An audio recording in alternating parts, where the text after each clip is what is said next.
You're listening to KZUM News on 89.3 KZUM Lincoln and KZUM HD.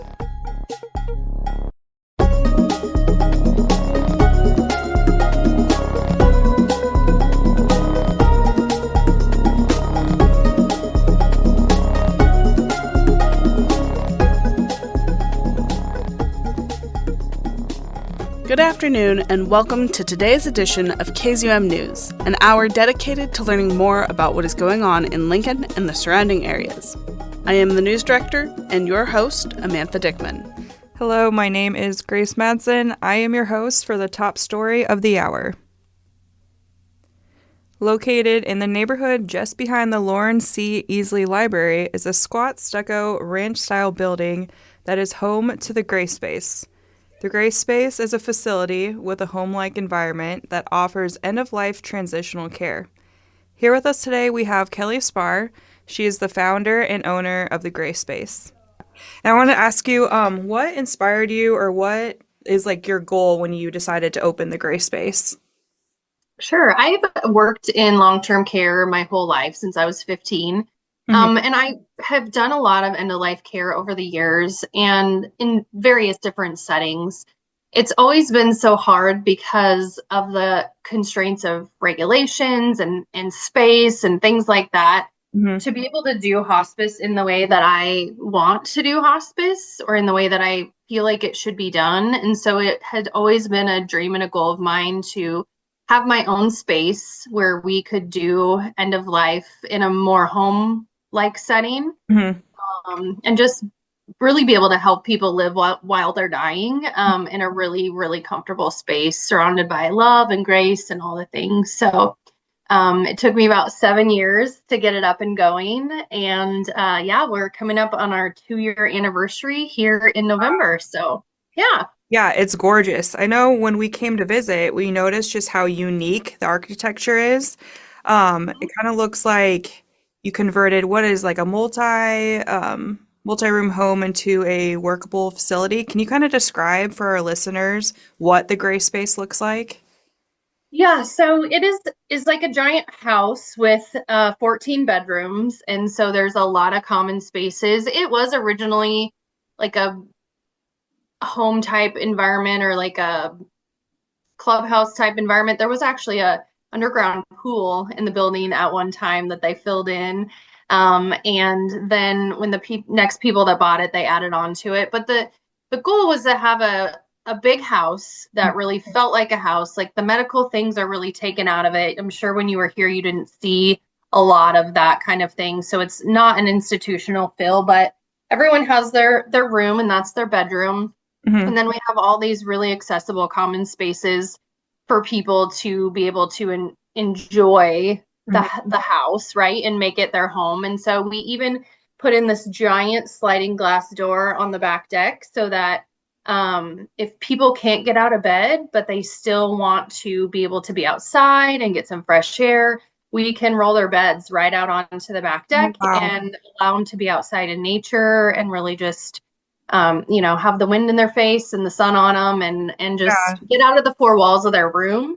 We have a lot of people that enjoy being outside. So a lot of thought went into how we remodeled the building so that even if you can't get out of bed, you can still enjoy the common spaces. You can go outside, all the things. So I noticed when we first walked in the front doors, there were a line of candles to the left. Can you tell us a little bit about the meaning of that?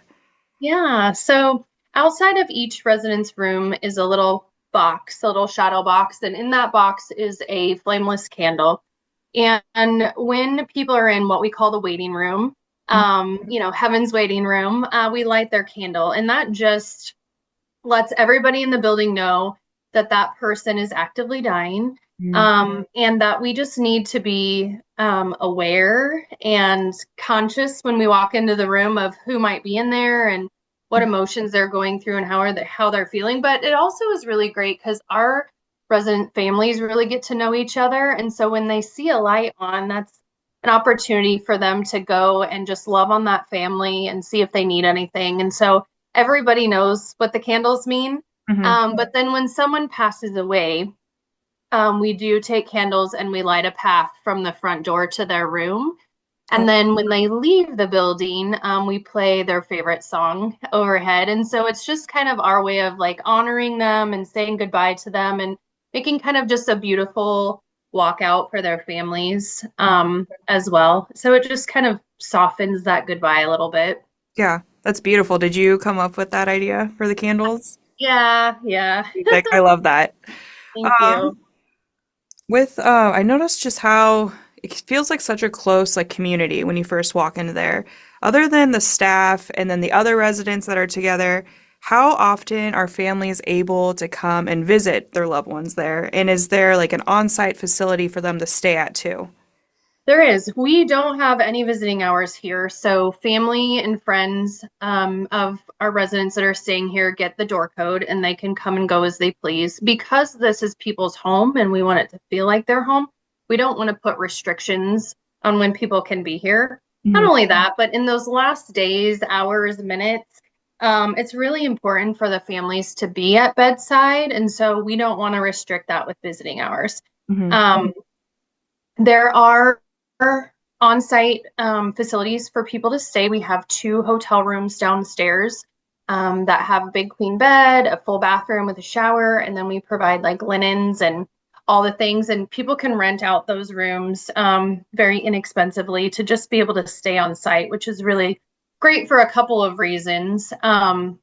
When people are transitioning into actively dying and the families are here sitting at bedside, it's exhausting. Even though you're just sitting all day, it's emotionally, physically exhausting. And so it's nice to have a whole basement where people can go downstairs and kick off their shoes, lay on the couch, watch a movie, get a cup of coffee, go in the bedroom and take a nap, or even just spend the night down there. Because then if something changes with their loved one, we can just go downstairs and get them to let them know. Mhm. And they love that because then they're not at home trying to get here, Yep. when their loved one, they like to be here when their loved one passes away. And so by being able to stay on site, they're just right here. And a lot of times we have families who are from out of town or out of state. And so it's nice for them to just be able to know they can be right here Mhm. with their loved one and, do whatever they need to do on site, which is great. That is great.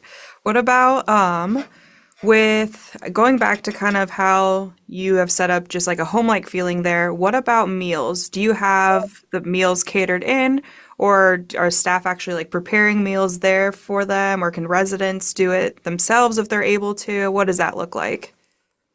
So we have a residential kitchen that is open. You can see it from the dining room, which is super awesome because not only can you see what's being done, but you can smell it just like at home. Yeah. And it actually, yeah, you walk in the door and you're like, oh, I smell bacon, right? Yeah. It makes people want to eat, which is really a challenge at end of life because they don't, know what they're hungry for. They don't feel good. Uh, But all of our staff have food handlers permits, and we have just a residential kitchen like you would find in your home. So the staff are able to make pretty much anything at any time of the day. So mhm. we have some people that like to get up at 3 o'clock in the morning and have pancakes, and the staff are able to do that for them. Otherwise, everything is just made homemade in the kitchen. We do cater in food on people's birthdays. We find out what their favorite food is. It's generally Kentucky Fried Chicken or Runza or Valentino's. Mhm. So we cater in their favorite food for the whole building on their birthday. And other than that, staff are always in the kitchen making baked goods. Sometimes residents will bring recipes and say, like, this is one of my favorite recipes. And we'll put some gloves on them, put a hairnet on them. Yeah. And if they're able to, they can help mix up ingredients and do some of that kind of stuff too. So it turns into a little bit of an activity and they Mhm. get a help and then they get to eat the rewards of what they made. So that's kind Yeah. of fun too. Yeah. Do you have, what would you say is like your favorite memory that you've had with a resident or maybe even a staff member? I'm sure you've had a lot of memories so far, but what is something that really stands out to you? Yeah, that's so hard. I just love how our staff, so we do a lot of benevolent care, Hmm. which is just someone that maybe can't afford to come and live with us on their own means. And so we have a foundation that raises money to provide care for those folks because we believe that everyone deserves the same level of care and the same kind of care, no matter what their payer status is. But I just love when we have folks come in that maybe are in that situation and they don't have family and they don't have a support system, and our staff really become that for them. And so you'll find them in there kind of filling in that role of family, whether it's laying in bed with them and talking to them or praying for them or just figuring out like what's one last thing that you want to do. Our staff just really embrace that, and they want to be those people for people. And so we've had some young, really young in their 30s folks that just didn't have a lot of family. And so one of the things I love and I'm probably most proud of is the staff that we have that are able to fill that gap for people. Be that family for them while they're there. That's amazing. Yeah, for sure. Yeah. Well, Kelly, those are all the questions I have for you. Is there anything that you would like to add before we... I don't think so. No? All right. Well, I know that you guys have a Facebook page, and then our listeners can also reach out to you at thegracespace.com. Is that right? Correct. Perfect. Okay. All right. Well, thank you so much, Kelly, for talking to us today. You have a good rest of your day. Thanks, Grace. You too. KZUM News visited the facility at 17th and Superior, and we were able to sit down and talk with the staff, residents, and even a family member of one of the residents that was living there. Julie Berner is a resident at the Grace Space. She just moved in on Sunday and is here today to share her experience with us. Oh my gosh, couldn't pick a better place. Yeah. They're so good to everybody, and even that guy working outside, he just works his butt off out there, you know. And it looks nice too, so. It does. This is a very beautiful place. I would say compared to maybe like a hospital facility, do you feel like this is a lot more comfortable? Oh my gosh, yes. No comparison. No comparison at all? No. Even the food. I haven't had a bad thing to eat. What is your favorite thing that they serve here? Oh gosh. I don't know, everything they've done. Enchiladas and all kinds of stuff, so. Do they have people that will come in and they'll cook here on site for you guys? No, it's the ones that work in here that are doing the cooking. Oh, really? Yeah. So that definitely is, it sounds kind of like a family style. It is. It's real family oriented, and boy, they're just tentative to the ones that, you know, have trouble eating. They're over there wiping their mouth, and you know, they're really I couldn't ask for anything different. You know, it's so good. Are you able to have, is there like a family or anyone can come and visit you when they want? Yeah, I have family that comes and visits me, and then I have a little dog. They bring her in there here sometimes too, so. Oh, that's so nice. What kind of dog do you have? A corgi. A corgi? Yeah. Those are cute. Lola Louise is her name. Oh. Yeah, she's a cutie pie too, so. That's awesome. Good dog. So it sounds like they do a good job of making you guys feel really comfortable. Yeah, that day that she came in, there were 4 other dogs in here. Oh my gosh. So, you know, they're real.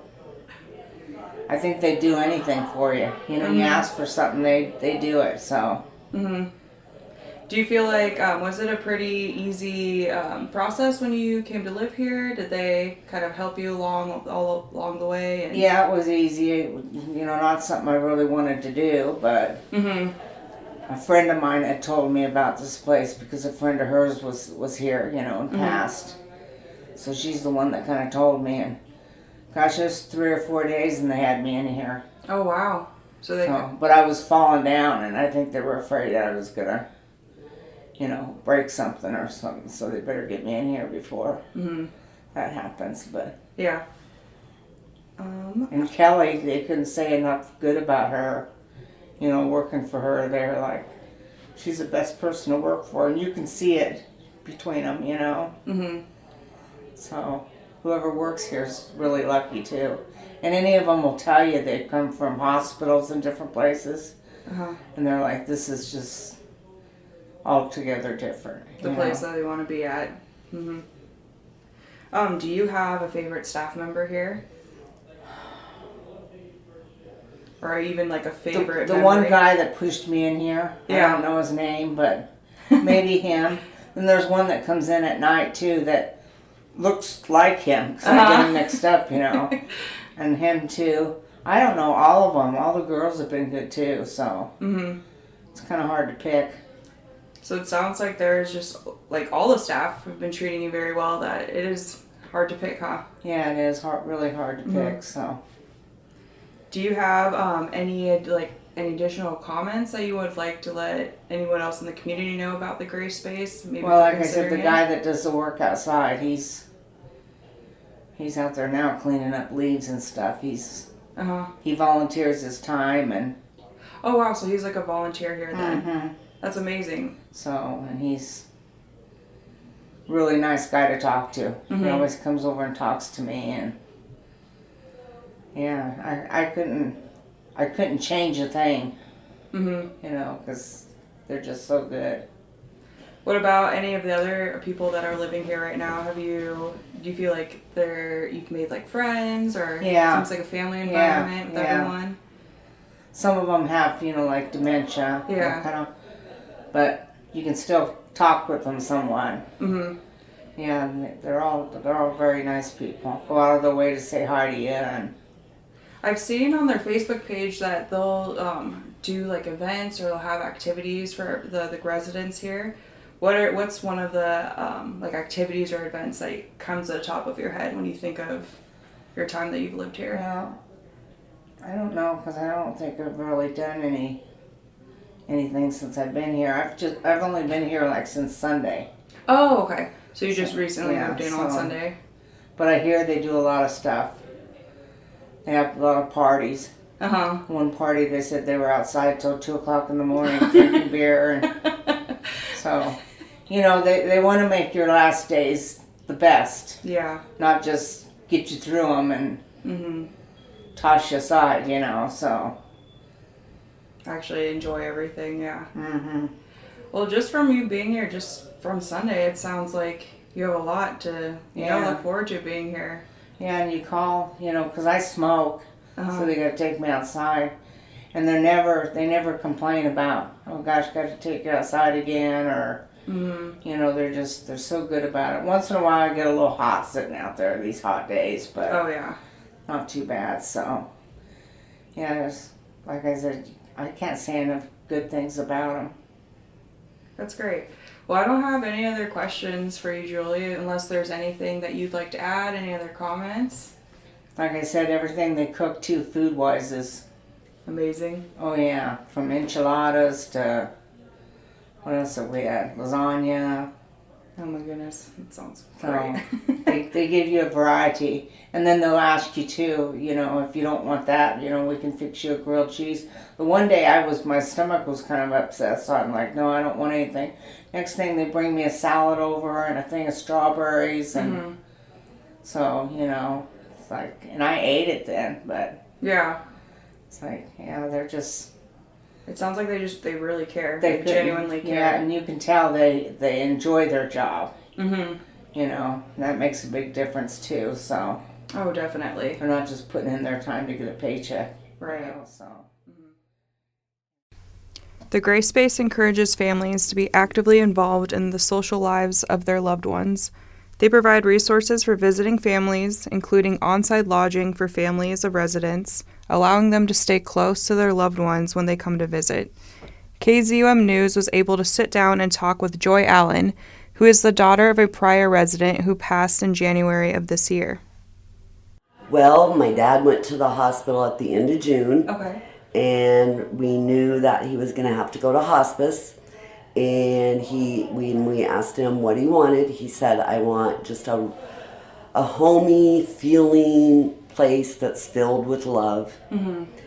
And so then I asked them at the hospital, I said, so what are our options?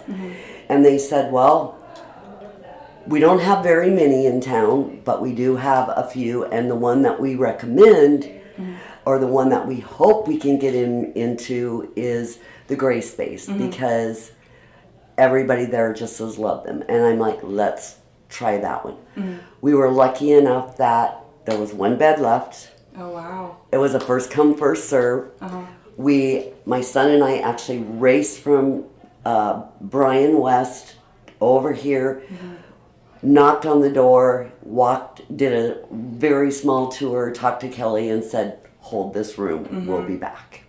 Do you feel like they were very welcoming when you guys came? Oh, absolutely. Yeah. Even when my dad was obviously very nervous, but the moment he met Kelly and just saw the place, Yeah. he fell in love. He knew it was where he wanted to be to finish out his life. That's amazing. So yeah, just kind of looking at the place compared to like a hospital, it seems very homey. Oh, it's wonderful here.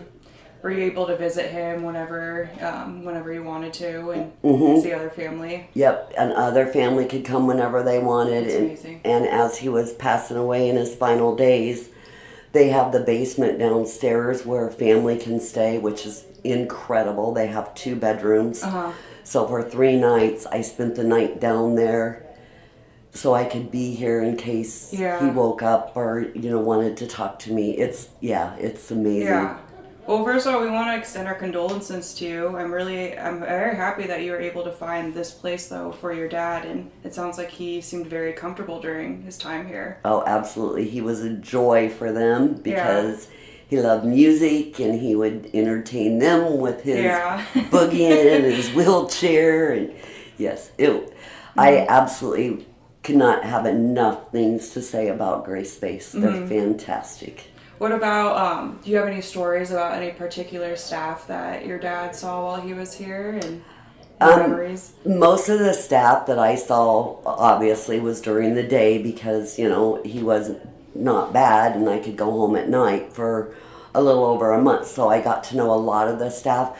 But I really can't say there's anyone in particular that was not phenomenal with my dad, and they all showed love to me when I walked in the door, and it's like, can we get you anything, what can we bring you? It's so, and then at night, the night staff that I did get to meet towards the end was just as wonderful as well, so Kelly is phenomenal. Kelly, I know that my dad loved Kelly so much that before he passed away, I know he was waiting for Kelly to come and say goodbye to him.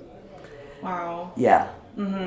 So in my heart, that just gives me so much peace, and everybody should know that that's the kind of love that's shown to every single resident that comes into this building.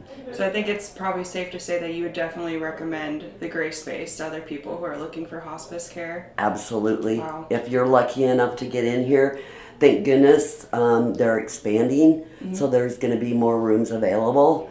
Okay. I don't know when that expansion is going to be completed, Okay. but absolutely, if you are lucky enough to get in here, you've found the best place ever. Wow.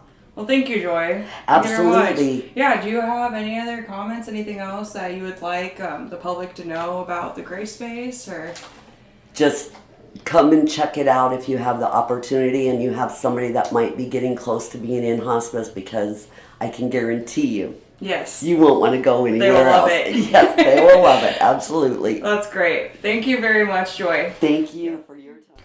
We would like to thank the Grace Space for taking the time to chat with us.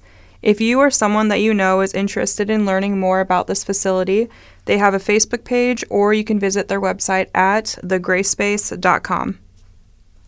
We're going to take a quick break. When we return, you'll hear more about the newly announced ICE detention facility in McCook from News Director Amantha Dickman. We'll be right back.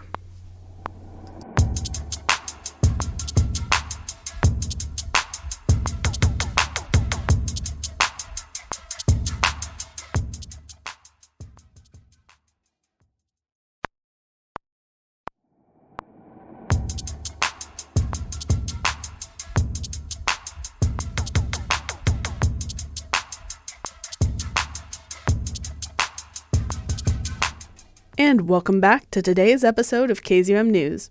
My name is Amantha Dickman, and I am your host for the second story of today.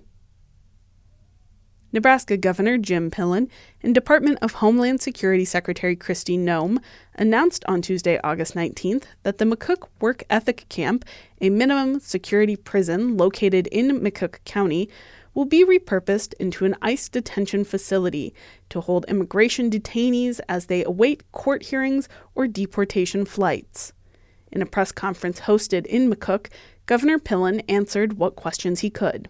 Gigantic supporter. I've been to Washington, D.C. more times than I can remember. Since the first year, developed relationships with numerous cabinet members.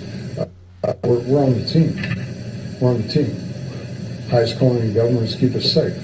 I believe what's going on at our southern border has been an atrocity. I've seen it firsthand. I talked to our state patrol. I talked to the FBI. What we have going on, if anybody doesn't think there's a problem, you got rose-colored glasses that are going to crack big time. So this has been a process going on a long time, and as this process evolved, said, hey, we're here. We are here to play our role and make a difference. Just like when we sent folks down to the southern border when we found out how egregious it was to help Governor Abbott. Just like we sent Task Force 1 down to help Governor Abbott with the extraordinary flooding. We do it the Nebraska way. We stand up and we do our part.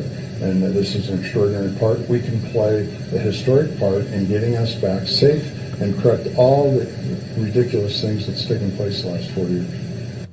The fact is we are focused. As your governor, I am focused on keeping us safe.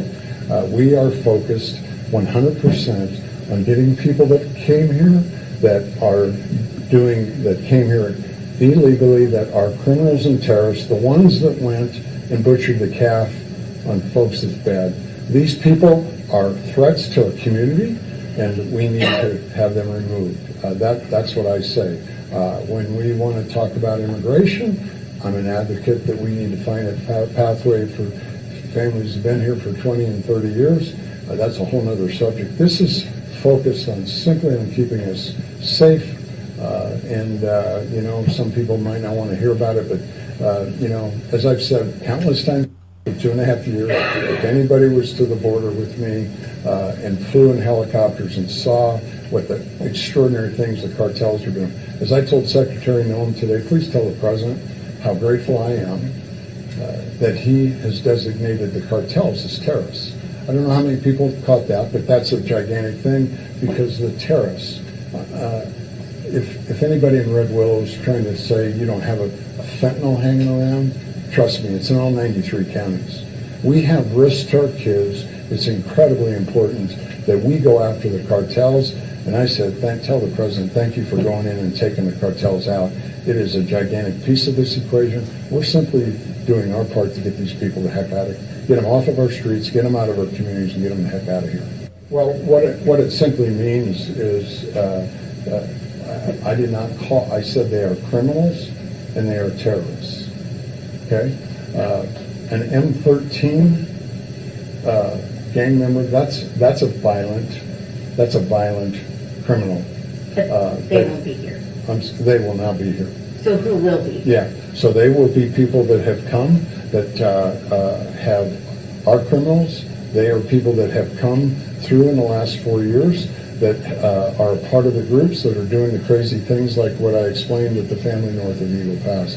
So low to minimum means that they're not murderers, but they are a risk and a threat to our communities. They're here illegally and they've come in the last 4 years. So would the crime for low risk be just being here illegally? No. Okay, so there's No, other these are the crimes people that involved. came. These are the people that came here in the last 4 years, and have lots of it has to do with drugs. Lots of it has to do with drugs and sex trafficking. I'll just tell it the way I see it, the way I believe it. You have corrections facilities where the criminals are.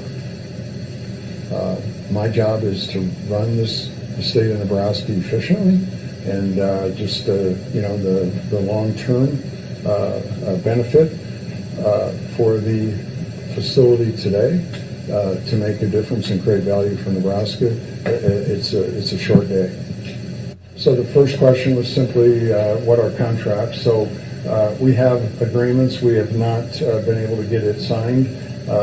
We'll have for sure a 365-day agreement.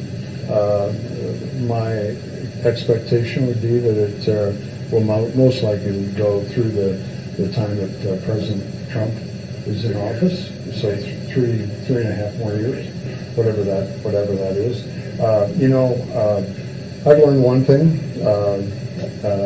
that I'm not into speculation, so to be able to tell you what the future of the workforce camp is, I'm not in a position. We've not put a lot of energy into that. So to tell you where that is after that, it would not be appropriate. I think that one thing that's important for me to talk about when it comes to our Department of Corrections, please take a look at the extraordinary director that we have of Corrections, Rob Jeffries. He is sought after by every state in the United States of America. He's a leader.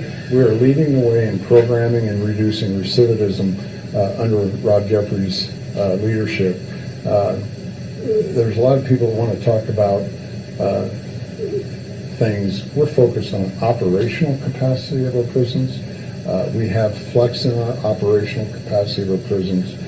All I can tell you is when I go into our detention facilities and I meet with people, I get letters back telling me thank you. Thank you for the leadership. Thank you for the culture. Thank you for the programming to help us get back on our feet. We have programming and the folks that want to yell about overcrowding and all that, they don't know what's going on. Simple as that.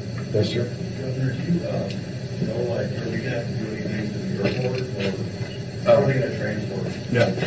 I think we spoke with the mayor just briefly about that. I think that there'll be a capitalistic opportunity. Will you have to do anything for the airport? No.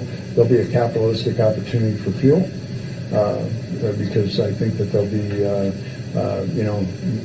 it's too early to tell you how many are in and out, but certainly the attractiveness was the facility and obviously being a couple miles from the airport. Smaller planes. Yes, yeah. There won't be 747s coming in. Well, I think that when we talk about economic activity, when there'll be lots of more logistics. Expectation would be that there'll be a fair number of folks that will be apprehended in the state to the west of us. So there'll be all of those folks won't be coming in on airplanes. Most of the airplane traffic will be once they have their day in court, then be exported out. Those would be going with ICE agents and air traffic. But there'll be a lot of opportunities for logistics, transportation, like I said, fuel, more airplane activity. The workforce that is at the corrections facility today, that'll be stable. All folks will continue on in their role. Yeah, my expectation is that we've not talked to that exact, but it could be a 5, 6, 7 regional state impact. Okay. There's not going to be these facilities in every state. They will be federal government court. We've visited with your county attorney about that. These will most likely take place via Zoom, but that's a little much in the weeds. It would be a little premature. Some speculation.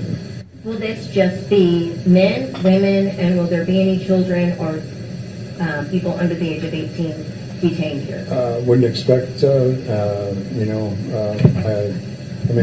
I guess, I'll be honest, I'm not a politician, so I've not thought about that. I've not asked that question. Hardcore reality, we have 13 and 14-year-old kids creating some extraordinary criminal activity, even in this extraordinary state of Nebraska. So I'm not sure what the age limits would be. The question was, what's the plans at the camp to harden it? Obviously, there'll be more training. There'll be training of all the staff so that everybody's sharpened up.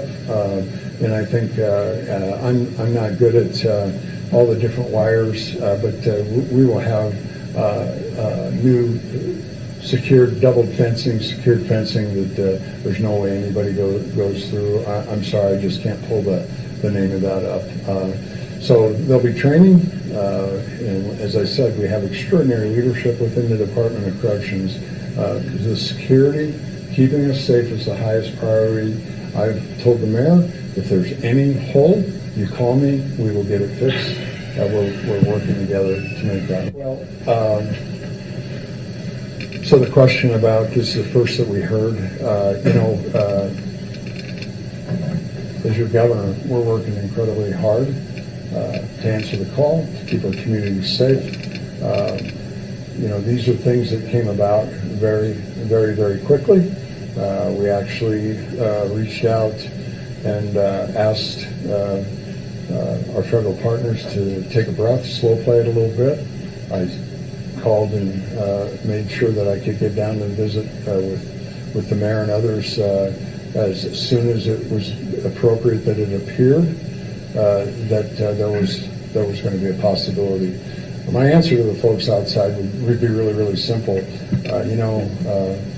We did not know this could become a reality, a significant reality, until Friday afternoon when Director Jeffries was here. There was a field agent that came in and said, this is fantastic. This is really going to work.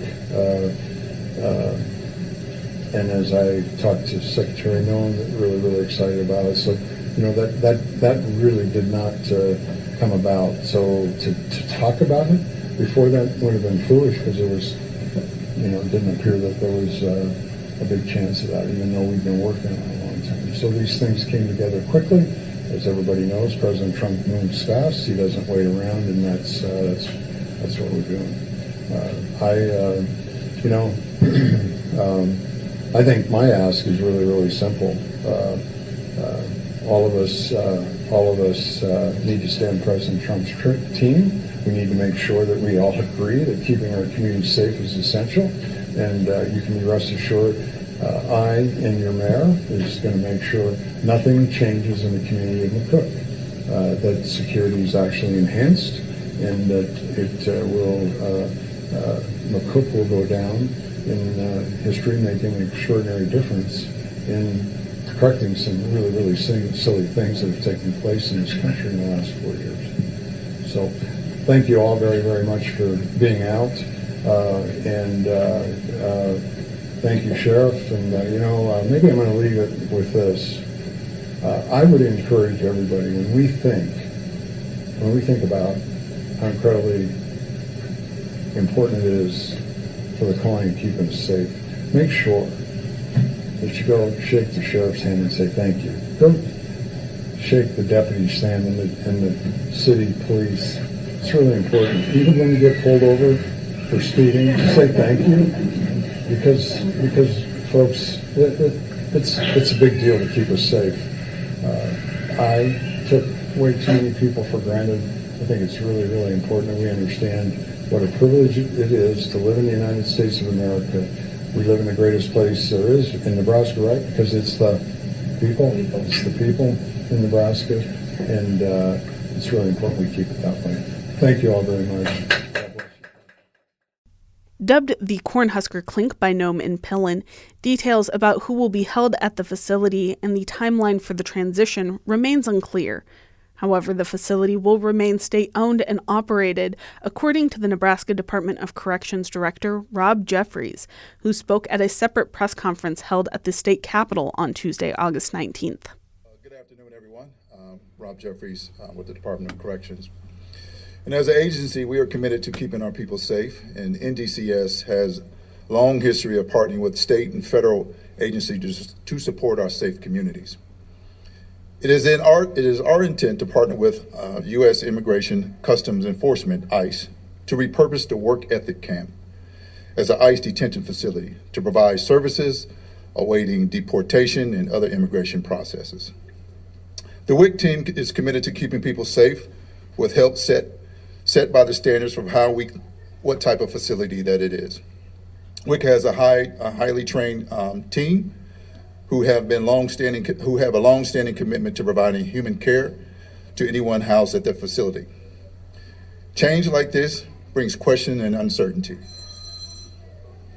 We are committed to our mission of keeping people safe with repurposing the Work Ethic Camp to an ICE detention center.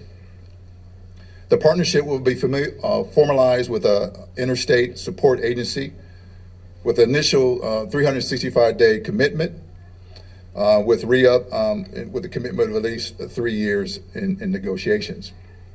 The facility has been audited and is accredited with the American Correctional Association. The facility will continue to be owned and operated by the Nebraska Department of Corrections. The current operation capacity is about 200, with plan to safely expand and accommodate up to 300 detainees. The risk level for these detainees will be level 1, low medium risk, at the facility. The current state population at WIC is 186, and those folks will be transferred out throughout the rest of the facility, rest of the agency, with available beds as we see fit. It is our intent with the vision to make this facility, WIC, the detention center, to be the Midwest hub for Nebraska and for other surrounding states. And we are committed to supporting Governor Pillen in his efforts to keeping our community safe, because home security starts at home. At that same press conference, Nebraska State Patrol Superintendent Colonel Brian Waugh also announced that the Nebraska State Patrol has entered a 287G partnership with the Department of Homeland Security and the U.S. Immigration and Customs Enforcement Agency, also known as ICE. My name is Brian Waugh. I'm the Colonel Superintendent of Public Safety and Law Enforcement for the Nebraska State Patrol. It's my pleasure to join my colleagues, General Strong and Director Jeffries, today to announce the intent of the Nebraska State Patrol to enter into a 287G agreement between the Nebraska State Patrol, Department of Homeland Security, and U.S. Immigration and Customs Enforcement. Thank you, Governor Pillen and Director of Homeland Security Secretary Noem, for the support of professional law enforcement and commitment to keeping Nebraskans safe. This agreement, known as a 287G, will clearly identify roles and responsibilities in the apprehension of serious offenders who are also undocumented illegal aliens in Nebraska. NSP intends to enter the task force model as a force multiplier with our federal partners to enforce limited immigration authority with ICE oversight during routine police duties. NSP will select and train one trooper or investigator from each of our 6 troop areas across the state. Each trooper selected will participate in ICE training provided by Homeland Security related to this assignment. This will be a secondary duty as a 287G task force officer. Task force officers will collaborate and communicate with our local HSI or ICE agents to identify serious offenders and assist with facilitating apprehensions. A few bits about 287G.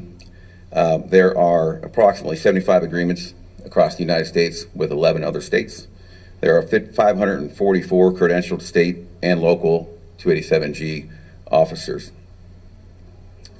We have always enjoyed strong partnerships with our federal allied agencies, to include HSI and DHS. This is yet another example of many task force agreements NSP is already involved with, multiple state troopers serving on task forces across many other platforms with our federal and local partners.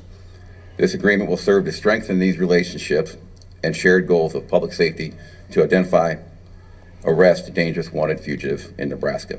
I thank you for your time, and I'll turn it over to General Strong. Jeffries and Colonel Waugh worked with Major General Craig Strong of Nebraska's National Guard to answer questions from the media at Tuesday's press conference. Well, it was based on a comment you made, but certainly anybody who wants to answer that, I would like to hear all of you guys answer that specific question. I mean, there's obviously people in the hallway who say are frustrated that there is any of their tax dollars, whether it's federal or state, but in this case federal, going towards this. What is your answer to why you need this? Why now? From the National Guard standpoint, probably similar to Colonel Waugh in this response. The National Guard has a historic long history of partnering with federal and state and local agencies, winning request for forces comes down. So by the numbers, request for forces, scope, scale, requirements met, and so we are legally capable and qualified for this mission. That, in summation, is really why the National Guard often is brought in to support national security and homeland security globally and locally. You pretty much answered for everybody. Well, and I agree with that. You know, the State Patrol, we're uniquely positioned as a state law enforcement agency, full service law enforcement policing organization across the entire state. So we're uniquely positioned, as General Strong mentioned, as our National Guard is, to assist when these partnerships remain available. And I think it's very symbolic when you see you have the Nebraska State Patrol, you have our National Guard, and you have our Department of Corrections standing here today. We're united together when it comes to protecting Nebraska. So it's just another opportunity to display that for Nebraska and, quite frankly, the United States. So, Yeah. What do you say? One last question. Is there plans to use the McCook Airport to deport some of these folks from the work ethic camp back places that you're aware of right now, or is it simply going to be a holding facility for those folks? And once again, they're kind of early in the phases, so I don't know. Once again, that'd be part of the mayor's discussion and the city manager about how the airport can be utilized in this transportation and this mission. So I don't have that answer, but there's potential there if it's needed. Given that we want to be the Midwest hub, and we want to be the model, right? I mean, we want to be able to, if we said we're going to provide this service, then we want to do it the Nebraska way. And so I think that's what we need to concentrate on, about making sure we do it correctly and make sure we provide the service that keeps our community safe. Do you have any concerns about moving the inmates that are currently at rec? You know, it's typically like a minimum security prison for lower level offenders, to some of the other facilities that might be a higher security, you know, with maybe some more violent offenders or dangerous folks. Interesting that you mentioned that. So, give you an opportunity to brag about what our team has done in Nebraska with the Department of Corrections. Our violence indicators are way low, right? If I could use NSP as an example, those who have been here long enough have known that, you know, we went through a couple of deal cycles about double in segregation and what have you, right? So just as a count today, right, there was 6 people in isolation and segregation.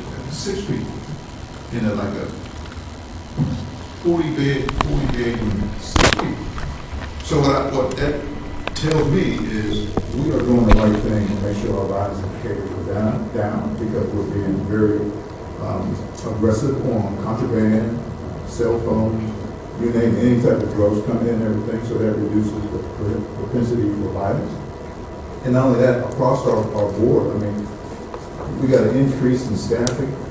We got to appreciate this. I think last time we all got together, I talked about the 13% vacancy rate. Is that right, John?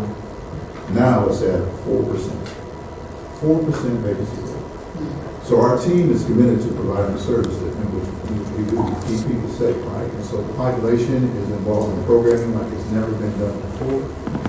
And so with those, you know, the variables played into how we manage the vacancy, I'm not worried about violence as much as moving us from WIC to any other vacant bed. But I will caution that, you know, the narrative is up to all of us to make sure that we are speaking on the same page about what's the mission, and it's a difficult mission. But what is the mission to what the Department of Corrections provides? And that's to make sure people are treated fairly, make sure they're programmed, and make sure they go back out and be prosperous folks in the community. And so that's the same mindset we're going to go into McCook and make sure people are treated fairly, and make sure the services are provided, and make sure the right people are not being here once they are being adjudicated and go to deportation. Director Jeffries, real quick. Well, it is going to involve the McCook facility. So the staffing that you have there now, are you going to have to employ more staffing or interpreters for those that don't speak English? I know probably a lot of the people that are going to be going there don't speak much English, if at all. So how are you going to handle that, the language side of things when interacting with these new inmates?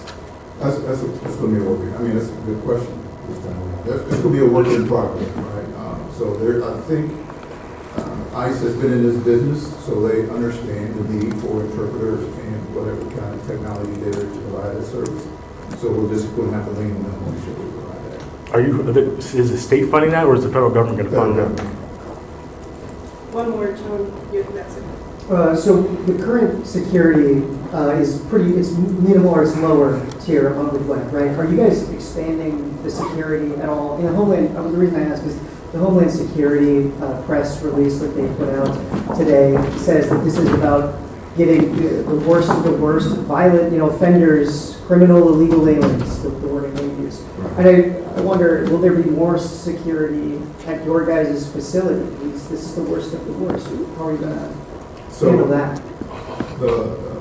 The population that will be housed at WIC will be low level and medium. So it will not be the worst of the worst at WIC. Right? So it won't be violent criminal offenders? No. They will be low level and medium. I can't tell you what the crime was, but I can tell you that it will be low level and medium. The other piece is ICE has standards as to what the security function, what the security operation and resources should be at each detention facility. And so we'll be following those detention standards and what ICE puts out for us. Thanks, everybody.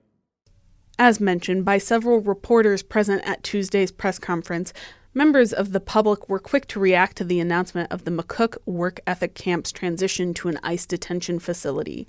Despite mixed reactions via social media, protesters lined the steps of the state capitol building. B. Littman, a UNL student who joined the protest Tuesday afternoon, was kind enough to speak more about their sign with us. Can you tell me a little bit about your perceptions of this facility? Yeah, so Nebraska has previously been known as the good life. It's a space that really has all different identities. I mean, a lot of Nebraska's industry is based off of agriculture, which involves immigrants. So this facility really just goes against what Nebraska is. But it's also at its core a concentration camp. It's imprisoning people for just their identity as an immigrant. And on Tuesday, we kind of had our protesters lined up out front of the Capitol. You had a sign and it said, "I know how concentration camps affect people," or something along those lines. I'm sorry, I can't remember the exact wording you had there. Can you talk a little bit more about what your experiences are and what that sign means to you as you are out there protesting? Yeah, so I'm a Jewish individual, and I lost an entire branch of my family in the concentration camps during World War II. So when people are talking about these ideas, and also, I mean, we have neo-Nazism across the country still going on, I know what happens. Like, I can look at my family lineage and see that I've lost an entire branch of my family. So when I went to the protest, I was like, this is what I need to put on my sign, because this is something important to me. I mean, I've also been raised on my Jewish values, and one of those is helping the neighbor and loving my neighbors as myself, and that includes our immigrant neighbors and really anyone. They don't have to be the same as us, and so that kind of just stood out to me. At first, sorry for your loss. Second, we talk about the camps in Germany that got started in the 1930s, and there's a lot of critique right now from the public talking about how those camps were initially marketed as detention facilities, work camps. You have mentioned already that you think this is a concentration camp that is coming here to Nebraska. Do you think, or do you have concerns about it evolving into something similar as we might have seen in the 1930s German era? Oh, undoubtedly. It's trying to separate people from their culture and their society. It's phrasing them as, oh, it's just detaining those that have done wrong or harming our community. But we know that already that that's not how they're working. It's people being picked up from the streets, taken far away from the rest of their family and their support system. And we've also seen that people are being detained, and then we have courts that are saying, actually, no, you need to release them, and they're not being released. Governor Pillen and other officials have, been talking, obviously, to the media and talking about how they and their constituents are very excited for this project to come to McCook, Nebraska. Do you think that statement is an accurate reflection of the folks that you know in Lincoln, of the folks that you know across Nebraska? No. I think it's speaking for a very small subset of the population in Nebraska, those that feel threatened or harmed by immigrants, maybe. But when Governor Pillen says his constituents, I don't think he's actually talking to the people. I don't think he actually hears his people. I think it's really important for us to have our voices heard.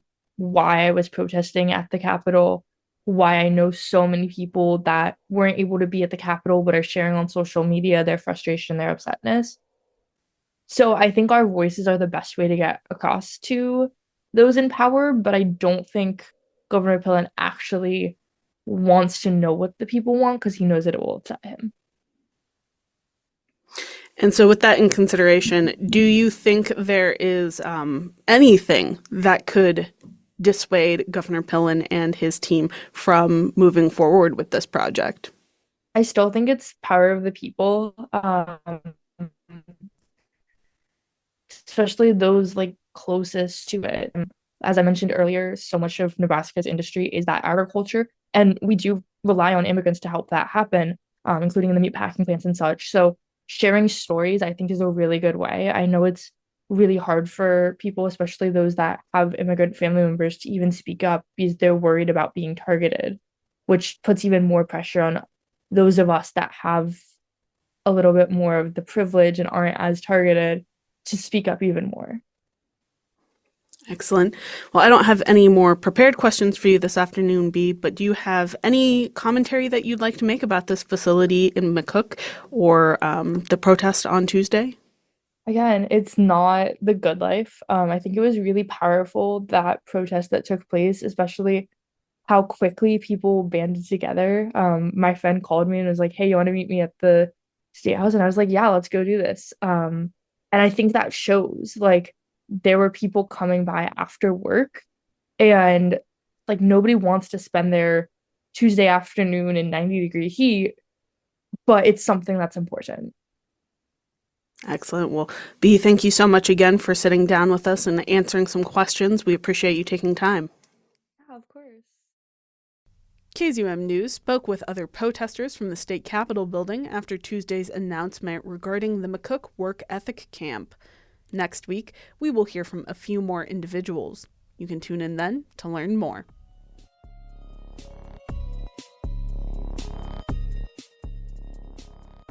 We are fast approaching the end of the hour, so here are your reminders for today. The KZUM Newsroom is always open to hearing about any questions, concerns, suggestions, or even any story ideas that you might want to share with us. All you have to do is give us a call at 402-474-5086, extension line 6. If you give us a call and we aren't available, don't forget to leave a voicemail. Or, if you aren't much of a phone person, you can also find our social media handles and more newsroom information at kzum.org under that About tab. Speaking of our website, if you happen to miss a show, you can always head to the KZUM News tab, where we archive all of our shows and include a transcript with links to that day's content. And lastly, I just want to give a shout out to Jack Rodenberg of the Rodenberg Music Experience. He put together all of the amazing original music that our news program uses. So once again, thank you, Jack. That wraps up our reminders for now. As you head out into the world, I hope you have a lovely day. Thank you for listening, and we hope you'll join us next time.